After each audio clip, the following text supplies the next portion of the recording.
The greatest sacrifice.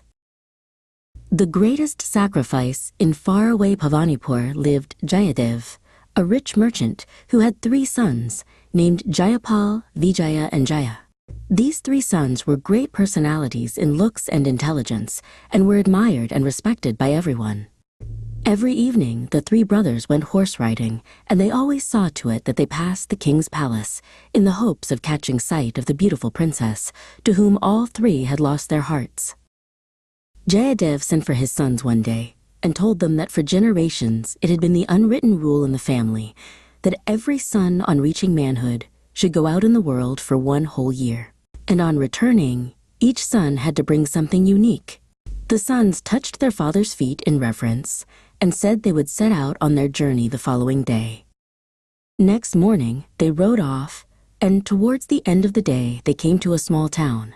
Here they decided to stay the night and agreed that at daybreak each would go in a different direction, then, after a lapse of 1 year, meet again in this very town. Well, the year passed, and the brothers met as promised, and each was bubbling with eagerness to tell the others of his adventures and what he had purchased. "I have brought a magic mirror," said Jayapal, the eldest. "You have only to think of a person, and immediately that person is reflected in the mirror." The other brothers immediately cried, "Then let us see our princess." So they gathered round the mirror, and when the princess was reflected, they received a sickening blow. For their princess lay on a bed, looking desperately ill.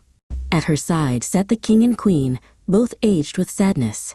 The brothers were filled with despair. Then Vijaya explained, "We must go to the princess at once. I have brought a magic carpet. We have only to sit on it and say a few magic words, and the carpet will soar through the air to wherever we want to go, with the speed of 1,000 horses." They were soon on their way, and as they passed over towns and villages, their thoughts were on the problem of bringing their princess back to health. "Listen, brothers," said Jaya, "I have the answer. For from a holy man I obtained a fruit, and the juice of this one fruit will cure any illness, even bring a person back to life." When they reached the palace and told the king they could cure the princess of her illness, they were taken to her bedside. Jaya immediately squeezed the juice of his precious fruit into a goblet and held it to the princess's lips. When she drank the juice, a miracle occurred. The color came back to her cheeks, and the princess sat up and said how lovely it was to feel well again. The 3 brothers left the palace, happy that they had been able to save the princess from death. Later, a high official from the court called at Jayadev's house and said that in accordance with a proclamation made by the king when the princess was first taken ill, the king had offered her hand in marriage to anyone who restored her to health. As the 3 brothers were all in love with the princess, they were eager to state their claims. Jayapal said that without his mirror, they would not have known the princess was ill. Vijaya protested that without his magic carpet, they could not have reached her bedside in time. But Jaya said it was the juice of his fruit that restored her health. The king could not decide which of the 3 brothers had given the greatest aid.